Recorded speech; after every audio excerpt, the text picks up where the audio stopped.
I just had a great conversation with Andrew Marotta, and we actually have a lot of commonalities in our careers. We're both teachers, both principals, worked central office. We actually both refed basketball. He did it at a higher level than I did, but I won't hold him against him. He was really, really good. I really enjoyed this conversation. And one of the things that really struck me about what he shared was he talked about a massive jump in improvement in their school. And I said, well, what was the thing that you did? Like, everyone's going to be wondering, what was the one thing that you did? And long story short, he basically said, there is no one perfect thing that we did. And a lot of times we want to talk about, hey, we got this result because we did this thing. But oftentimes it's a combination of things that have benefited us and also iterations. But no, there's nothing that we could ever call best practice that is known to work for every child, no matter where we are. And if there was, everyone would know about it, and then we would all do it. And I think that's something that's really, really important, is that there is a modification in the work that we actually do. And when he mentioned this, I thought of an article I wrote years ago. And the title of it is Every Best Practice in Education Was Once an Innovation. And it refers to an Adam Grant article and a comment. And I'll actually link the article so you can read it down below. And there's a comment onto the article that really stood out to me. He said, demanding proof stalls creativity. New ideas need room to breathe. And a good imagination will always be ahead of the best evidence. And I think there's like kind of a variation of that. That, yeah, we should use things that are proven to work, but all things that are proven to work, none of them are proven to work for everyone. And I think that's a really important aspect of what we consider in education. And I made this chart, and you can kind of see it in front of you right now if you're watching this on YouTube. If you're not, you should be watching on YouTube. Give me a like and subscribe. That'd be wonderful. But I talk about the process of innovation, of innovative teaching and learning. And what I basically say is that every single thing that's ever been deemed best practice was once an innovation. It didn't just all of a sudden appear as best practice. Somebody said, there's something that we're doing that's not quite right. We need to figure out a different way. And then that thing that we do, done over and over again, that worked for many of our students, was then deemed best practice. But I also contend that no best practice works for every single person in the same way. And if you say to me, well, we started doing this process and it is shown to work for 90% of our students, the first thing I will ask you is, what are you doing for the other 10%? How are you ensuring that they're successful as well? Are you just saying 90 is good enough?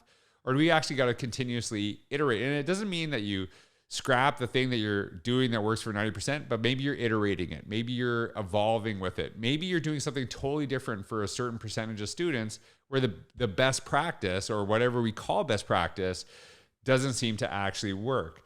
And so I thought that was a really compelling story that Andrew shared, and it really made me think of that, and really kind of thinking about how even the things that we know work, we also know they don't work for everybody. And so we have to kind of figure out different ways to serve everybody in our schools.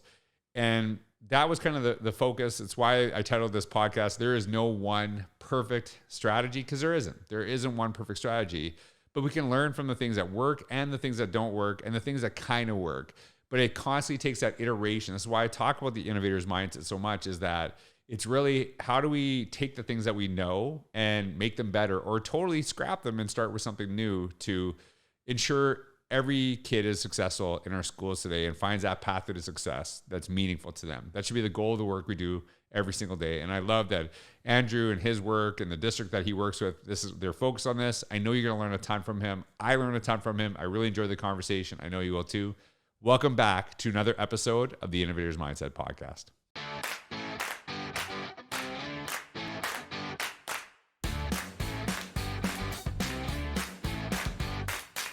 Hey everyone, this is George Couros. Welcome back to another episode of the Innovator's Mindset Podcast. I'm blessed to have a principal, former principal. He works in central office right now, so don't hold that against him, right? Teacher, referee, world traveler, been to the best places in the world, Andrew Marotta. We're going to talk a little bit about his book, The Principal, Surviving and Thriving. He has so many great stories. I've been talking to him for the last hour and a half. We only recorded about 10 minutes of it, I'll tell you, if you could hear that first hour, that was amazing. Oh, it's just we've just gone downhill since then. But Andrew, it's a wonderful to kind of just. I know we met years ago and connected. Lake Placid, bro. Cool sweater guy. Okay, yeah, that was like Lake Placid was a superintendent event because I actually remember it was at Sanus. Is that It like was Saney's, the school administrators in New York, Lake Placid. You killed it, standing ovation, but you had to run out. You had to get right? home. So I remember. Okay, so this is weird. I might have flown into Rochester or something like that. I can't remember where I flew into, but I remember I had to like drive to Montreal to Yes. like the weirdest. Like, what's the closest airport? Canada. Right? That seems right? And it was still That's where you were going, yeah. like it was just kind of in the middle. I know that's where what was the Lake Placid? What there was a Winter Olympics there, right? Oh yeah. Right. And that's like what it's known for. Miracle on Ice, baby. That's what I thought it was, a miracle. Oh yeah. That was actually in Lake Placid. That was in Lake Placid. There's still that place is American lore for sure. No wonder they won because everyone had to travel like they were tired. by the time Russians off the plane and drove the 6 hours to get there. That's probably why. So that's cool. Yeah. So I actually remember that conference very vividly because I actually connected with the organizer after the fact, and I can't remember her name. I don't know if you know. She's been wonderful to me. She's Karen Hodge, right? Is it Karen? And she actually wrote a letter. So she wrote a letter for me so I could immigrate to the U.S. Wow. So yeah. Wow, that's power. What you know what that means? Karen gets a little. So hey, anyways, let's talk about let's learn about you, Andrew. So if you can just tell everyone who you are, what you do today, and how you got there, great place to start. Yeah, thanks, George. It's an honor to be on with you. The work you're doing, I love listening to your podcasts, your readings, and certainly your sense of humor here. I mean, my face hurts from laughing so much. But yeah, I'm Andrew Marotta, school leader here in Port Jervis, New York. I got to give a shout out to the Raiders. We're an hour and a half northwest of New York City. I've been a school leader here for 20 years. And George, right, we're proud of where we are. I'm so invested here. Our graduation rate used to be in the 60s, and we're in the 90s now, right at that 90 mark. And great things are happening here. So I'm honored to be here and be part of the work that's been happening. And through that journey, right, I've fallen in love with writing and presenting to other principals and helping others along the way. So it's been a great journey. Okay, so this is the first question I'm going to ask. You're going to see if you can share the secret. I don't know if you're going to keep this to everybody. So you went from 60 to 90. What was like? What did you do? Like what did you do that changed? Yeah, is this going to be the 24-hour podcast between me and you? Right. Yeah. And that's what what you just said kind of stuck in my mind because a lot of times people want to attribute a change like that to we did this one thing, yeah, and then everything changed. But probably it's a combination of multiple things. But then it's also harder to quantify what percentage of those multiple things you did led to it, right? Like I think about that all the time because it's like you don't know this one thing was the ultimate change especially if you're doing 4 or 5 things in a district to improve stuff. So if you can even think of 2 or 3 things that helped you on that, because I know it'd be, probably you couldn't say all of the things, all the ways your district came together, all the ways your, teachers really kind of implemented things and, did them really well. So what would you kind of say stuck out to you? Well, and I love listening to your work, George, and you're so well read and your memory of remembering what people said what. So in your style, I'm going to tell a little story. Malcolm Gladwell did a TED Talk called Choice, Happiness, and Spaghetti Sauce, right? And in the talk, Howard Moskowitz wanted to come up with the best spaghetti sauce for the company, right? And he did all this work and all this research. And in the talk, Malcolm Gladwell shares that there is no perfect spaghetti sauce. Right. It's variety, right? Some people like chunky, some people like spicy, some people like marinara, right? And it's the same in schools. There's no one perfect thing. There's no one perfect. And it's, like you just said, all of those good things moving forward together. The first thing, the most important, is that we cleaned up the place, George. They used to allow smoking. There was smoking everywhere. The bathrooms were smoke. Things were dirty. They were dingy. Think about the world we live in today. You go to an Airbnb or you go to a restaurant. If the front foyer is dirty, people are going to turn around. People are going to, so we really cleaned up the place, our hallways. Used the word relentless before. If I saw graffiti, I was wiping it off, but my director of buildings and grounds was getting mad at me that I led the district in work orders because I wasn't tolerating, that lesser thing. And then really caring, right? What is an organic way so the kids know that we care? And it was making those connections with kids. It was getting kids involved in activities in school, right? You go through every kid, and if they don't have an adult connection in the building, we make that. George Couros is going to go meet that kid after school and get him involved in a club. Just being relentless in the connections with the kids to get them invested in school. I love that. The idea. So there's a couple of things that you said. I'm going to actually name the podcast. I wrote it down that there's no one perfect, right? And because when people say to me, "Oh, we got to be like using best practice," I'm like, no. First of all, no best practice works for everybody. And if it did, somebody would have figured it out, sold it, and be a billionaire right now, right? Because if you could figure out what's the thing that works for everybody, you'd make so much money, and somebody would make the money. Okay, so all the best practice was once an innovation, right? Anything that we call best practice was once innovation. Somebody said, "Hey, things are not working, and we got to try something different." Then they tried it; it worked amazingly well. And then we started calling it best practice. But I also would challenge that no best practice works for every single kid. So if you say to me, "Well, we did this and it worked for 90% of kids," the first thing I'll ask you is, what are you doing for that 10% then? Because that's a really important aspect. So that's something that really resonated with me that you just shared, because I think a lot of times we want the one thing, but it's like, hey, there might be a thing that we're using, but you still have to modify it because every community is totally different in the way that we connect. The other thing that you said that I thought was really powerful was, just the environment of what the school looks like. Oh, yeah. And I always talk about this.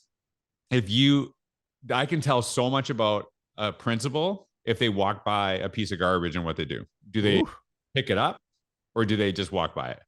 And if you ignore it, there's like that's a red flag. The horn's going off, but not the nice horn, not the good horn. And I remember there's two things that I really stuck with me. The first one is I remember actually going into an auditorium and going in there, and a lot of teachers were saying to me before, like, these kids are disrespectful. And I remember this conversation. I said, maybe it's because when you walk in, there's a portrait here and there's a giant crack in the middle of the portrait. And I don't think any of you noticed it. Wow. And maybe it's because they're saying, like, we don't really care enough about this building. And when that kind of says we don't really care about you a little bit. And it was like, and I always challenge people to look at everything in your school with fresh eyes. If it was your first day, what would you notice? Because I if I would have been there for years, I probably would have walked by it too.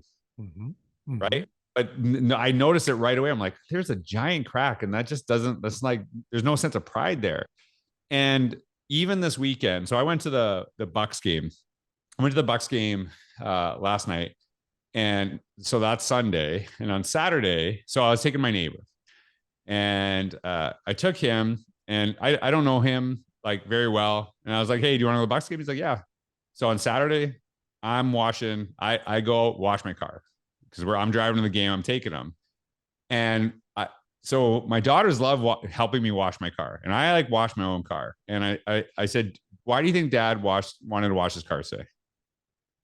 And they said, "Well, because you want it to look nice." I said, "Why do I want it to look nice?" And I said, and they're like, "Well, just because you want to look nice." I'm like, "No, because I'm taking the neighbor." And to me, it's a sign of respect when you clean up the car for somebody else, because you're saying you value them, that you want it to be, so when people come to the house, like we have this big thing about my oldest daughter has to pick up dog poop outside, and there's like dog poop by the pool sometimes. And I said, there's not to be poop when anyone comes over to this house.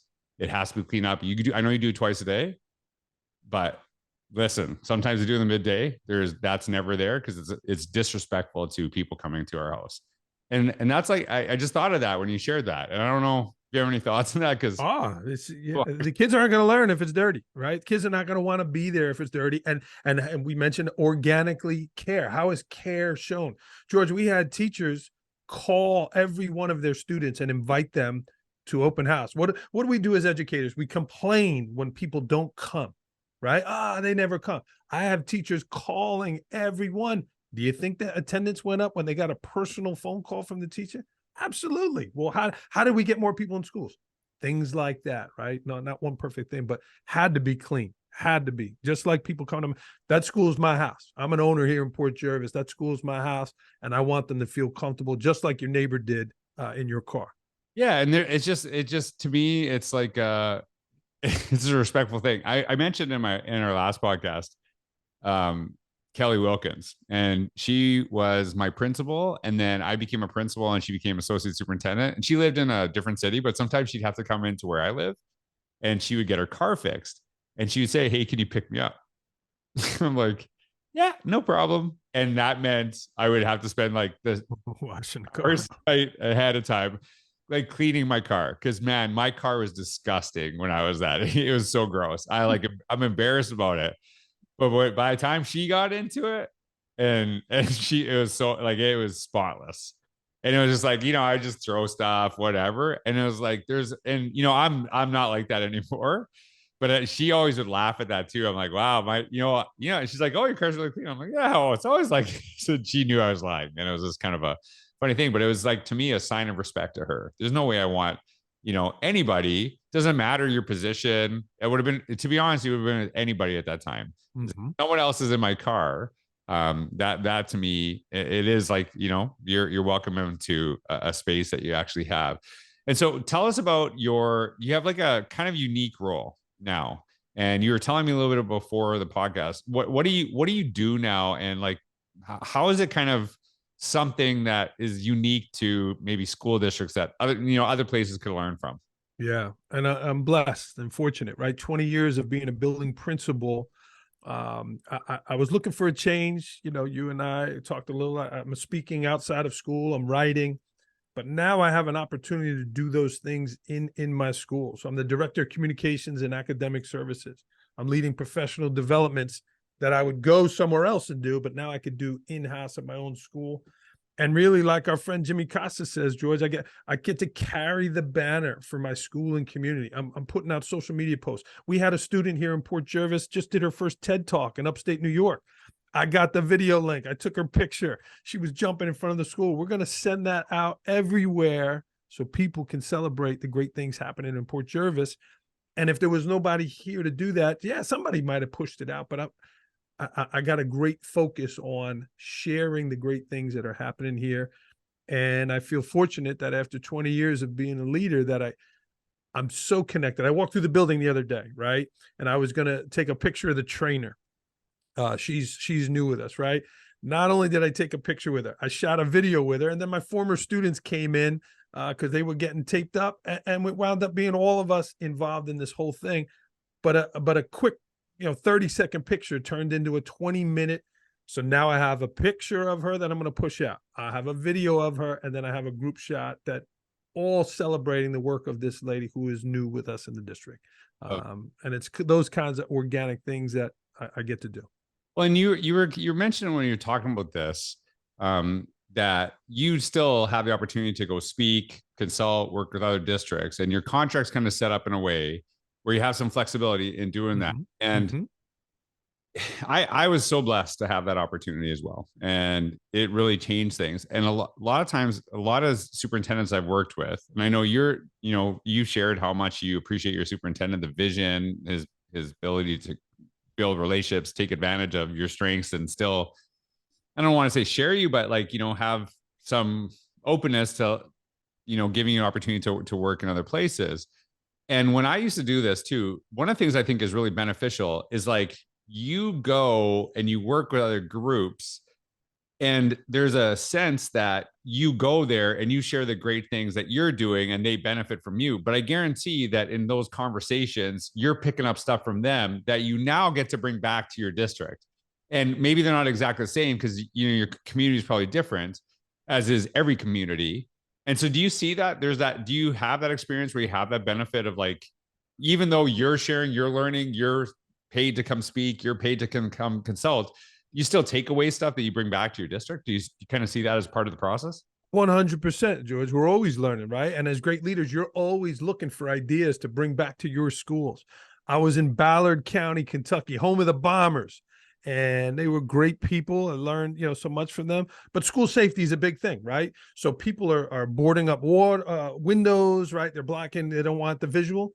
Well, in Ballard County, they had it in their school colors with graphics of the school. So it wasn't just a window blocked out that you couldn't see. It was a graphic of the school. So it was showing the school pride, but also creating safe. I was like, bam, I want to get that. Oh. Their signage, it was incredible at their school. Those kinds of things, for sure. Oh yeah. So like you might, I don't know. Did you ref high school basketball too? Oh, you must have. I did. Yeah, sure. You can't just jump into college. Yeah, absolutely. Right. So one of the things, I was a principal when I was refing high school basketball, and it was awesome. And in the sense, not only I like the refing, but I would do exactly what you just said. I would go into these other schools. I'm like, that's awesome. Like I love that. And I'm like, hey, I was in the school last night. I saw this. Can we do something like that in our school? And like one of the, I can actually remember Jasper Place in Edmonton, Alberta. I walked in there and they didn't have like the old, here's our old principal, like here's the wall of principals, here's the graduates from 77 and all that stuff. It was actually just pictures of current students and it was action shots. And it was just such a good feeling. And I remember, and so I just loved it. But I don't think pictures solely make a place, right? Like there's obviously more to it. And I remember like I would always do this. I'd sit at halftime and there'd be students there, at the games. I'm like, hey, do you like going to school here? And I remember one kid going, I love it here. And feel the pride. Wow. Every day they walked in, they saw themselves on the walls. So I like went back to our school and said, like, we got like all of our former principals and like, but no kids. And so none of these kids care about this. I don't care about this. I'm the principal. And we got rid of those pictures. And it was like interesting. And I was sharing this with somebody. We actually replaced all those pictures and put up pictures of current students in the building. Love it. And I talk about one of my superintendents said to me, she said, what will be your fingerprints on the building after you leave? How will people there? And here's two things. Here's two options. One, I could have said, I'm going to be on that wall and I'm going to be one of the principals in that line of principals. And you'll always know I was there because you'll see my picture up there. But my legacy is I challenged those pictures. We got rid of them and put kids up, and there's still kids up in that building. And nobody knows I was there. And I don't care because that's a way better legacy for me. Do you know what I mean? Like that to me matters. And I would have never got that idea if I didn't actually go to other schools, But you're impacting change. Yeah. I mentioned about the smoking here in Port Jervis, right? Whenever you see somewhere where you can't smoke, George, what does it say? What does the sign say? No smoking. No smoking. That's right. You know what it says in Port Jervis? It says we're proud to be smoke free. We're proud to be smoke free. Everything's written in a positive way, modeling what it should be. And that was something that I wanted there. Not there's no skateboarding, not there's no this, not there's no that, but what can you do here, right? And those are the type things. A lot of positive signage in the school, things like that. The milk sign, right? Got milk, right? Ours says got pride, and there's pictures of our schools there, and love the pictures of the kids that you mentioned. Well, so they might be listening. I'm not going to say the school district, but I used to walk in. I was consulting with the school district for like half a year, and I would be like, everything says no. Like and then I would walk in with the same two people. And I would just do this. I'd be like, no, don't, no. Prohibit it. Yeah. Get on their nerves. I'm like, do you see, you're telling kids they can change the world, but they like, but no food or drink in the auditorium. Right. And a gentleman just really reminded me of, his name is Dr. Martin Brokenleg. He came to our school and he said, I see the sign that you have. And it says, for the safety upon arrival, please check into the office. And what you're saying to people right away is they're not safe. He said, well, I understand what you're doing. I understand that the intention behind it, but what's the tone that you're setting? So why can't you just say, upon arrival, we love to welcome all visitors. Please come check in at the office. There you go. And it just that subtle change shifted so much when people walked in. The other thing too, I don't know, I don't know how close we are in age, but like, it's kind of funny. There was literally a smoking door at my high school. I don't know if you had that, right? And it was like kind of funny because there was like a door specifically for kids to smoke, which was illegal, but it still could smoke. And it's just such a weird time to think about. Yeah. At the same time, staff would smoke in the faculty lounge, right? So like there's no smoking in the school except for the faculty lounge. So it might just show how Yeah. old, how We old had the Rock. You could smoke at the Rock. Like, no. how Yeah. so that's just a weird thing. All right. So I want to talk to you just quickly. I'd just love to hear about your book, The Principle, Surviving and Thriving, 125 points of wisdom, practical tips, and relatable stories for all schools. Tell us about all school principals. And I guarantee, knowing you, that whether you're a principal right now, whether you're assistant principal, aspiring principal, whether you've worked at central office, whether you're a teacher, because I honestly think really leader is anyone that can influence people in a positive direction. And I think a lot of times more principals should be reading teacher books and more teachers should be reading principal books. Yeah, sure. So tell us a little bit about the book and why you wrote it and what you hope it achieves. Yeah, it was a great journey, man. I wanted to celebrate the good things that I learned, and I wanted to help people not just survive, right? So, George, we talked about cleaning up the school, and again, I love telling stories. So, I grew up in my working in my dad's pharmacy, and it was in a rough part of Staten Island, and every day there'd be graffiti on the building, and my dad was relentless in having a nice store. We spoke about your car; he wanted the store nice, so I'd get a bucket of paint, go out and paint it. The next day, the graffiti would be there. Andrew, go back out there and paint it. And this happened for, a week. And I said, Dad, this is a waste of time. And he said, Andrew, we're not going to allow that. It's my store. So go out there and paint it, or I'll get someone who will. And I painted it again, George. And I went out there and did it. And it stayed clean.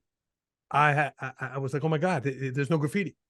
And I was 13 at the time, but I watched my dad's will. I watched my dad's relentlessness about having a clean store, and it was the same thing. So that was the second story in the book, about be relentless to keep the place clean. Because if the principal doesn't care, why should anybody else, right? And that's not something we learn in principal school, right? We're learning about academics and curriculum and all that. But you have experts in the building to do that. You have your master teachers, you have your curriculum leaders. You have to handle all of these things. Another one, George, is energy. Bring the energy to the building. I think it's contagious. I think people can hear it and feel it. It's an authenticity that I think is important. So I talk a lot about that in the book. But they're short, little things that you could read and say, wow, I'm going to do that tomorrow. Implement, and they're practical, real life things. When you're talking about your dad, and I obviously I talk about my parents and their things like that, and obviously they affected. I think the goal of any parent is, my parents. I'll never say, oh, I had the best mom and dad in the world, right? I just don't say that, because everyone says that, and I didn't. I think my parents would tell you that there's a lot of things that they wish they had done differently when they were parents, and the goal for me as a parent is to be better than my parents were. And that should be the goal of my kids when they're parents too, right? Like, I think every generation should get better, and we learn as we go. The thing that I saw something yesterday, and for the first time, it kind of bugged me, and not in a, it didn't bug me, the person that said it or anything like this, but it's like, we need to remove all barriers for kids. And I'm like, do we to remove all barriers? Because like, what are you doing then? So then, and I understand, there's some certain elements of life that kids shouldn't deal with, and I understand that, but I actually think, like, your dad kind of put up a barrier for you in that circumstance, kind of was a little bit of a pain in the ass to you, and you benefited from it. And so, like, there's, I don't know, I've been like, I lost sleep over that last night, because like, I've heard that a million times, but yesterday just kind of bugged me a little bit, because I almost, like, sometimes I know I'm hard on my kids, and there's the whole, do you prepare the road for your kids, or your kids for the road? Because the second is the one I'm doing. I'm not like doing everything so that they have no issues. I'm actually creating issues for them sometimes. I've said to my kids, you'll thank me when you're older. Right. You'll thank me. Right. I remember saying to my dad, I hate you. I said that when I was a kid, because, and I regret it. Now I get teary-eyed thinking about that. I actually said that, but he was the man, and we have to model that. I don't think it's the word barrier, George. I think it's the expectation. This is the expectation. This is the expectation in the school. This is the expectation in this family. And you got to model it. You got to be consistent. And you got to continually enforce it. Yeah, there's yeah, and that's right, because like I'm you and I are both kind of like wrestle with these ideas, and that's kind of like that's why I wanted to ask you, because I'm like, why am I bothered by that? Am I missing something? Like maybe there's a little bit of different context we got to be thinking about that too, because I think some of those obstacles actually benefit long term. And I don't know if you ever saw the Shaq documentary. It was so good. Like it was really, really good. And Yeah, no, huh? his dad was like hard on him. And that's why he became Shaq. Like Yeah, there's a lot of guys that are Shaq size that never became Shaq. sure. Right. And the one thing he said, you might not like the way I do things, but you'll love my results. And I remember him. That was like, I love that. And I was like saying that for like a month to my kids after. I'm like, I like how I do things, but you'll love my results. Right. Just from that. That to me. So there's just something I was thinking about. All right. So I'm going to ask you this one last question. I know you refed NCAA basketball. What an amazing, for anyone who doesn't really understand, that's like basically is one of the highest things you can do. And there is NBA that you can do, but some people, their aspiration is college because that is the end all be all for them too, right? Like that is the pinnacle.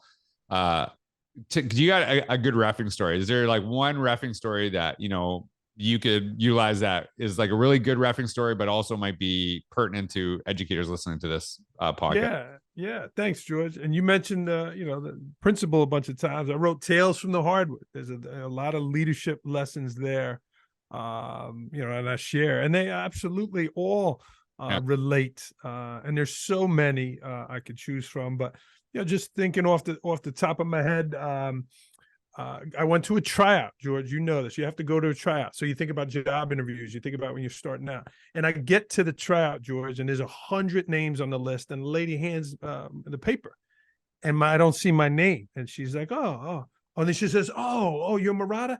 And she crosses out number 68, and she puts my name in. So now I'm like, what? I wasn't even on the list. So now I was mad. I spent $500, George, on a plane in a hotel away from my family. I got to that room. I was pissed. I'm like, what? This is ridiculous. People say it's politics. People say it's this. People say it's that. Well, I woke up the next day and I looked in the mirror. I said, well, you know what? I'm going to show these guys. Screw this. And I went in there with determination and focus, and I ran my ass off, and I got hired. The supervisor walked on the court. It's a true story, George. He put his hand on my shoulder. He said, I don't know who you are or where you're from, but you're hungry, and I want you on my staff. Yeah. And that's how I got hired. And I'm grateful to John Clockerty, ACC and Colonial supervisor, for believing in me there. But I could have packed my bags and went home, right, when things don't go our way, Yeah. So basketball is such a big part of my life. When I was a kid, I tried out for like a provincial team, right? So state, provincial, same thing. And I was in the city. They didn't know who I was. And I played really, really well. But I didn't make the team, and I was mad. This is like, I was like grade 8, grade 9 or something like that. And then one of the coaches, he coached against me when I was in grade 10. And his name was Bill Yeeman. I remember him. He's like, I love the man, but I didn't love him then. And he didn't pick me. And I think I scored 40 points in grade 10 on them. And I just remember me now. Do you remember me now? I remember. And I was like, and this is also, this is also the time of like Hulk Hogan, Macho Man. So like, I'm doing like that ear thing. And we laughed about it after, but I remember I was like, for years I held on to that too. And like that, I know this is kind of going back to the barrier thing.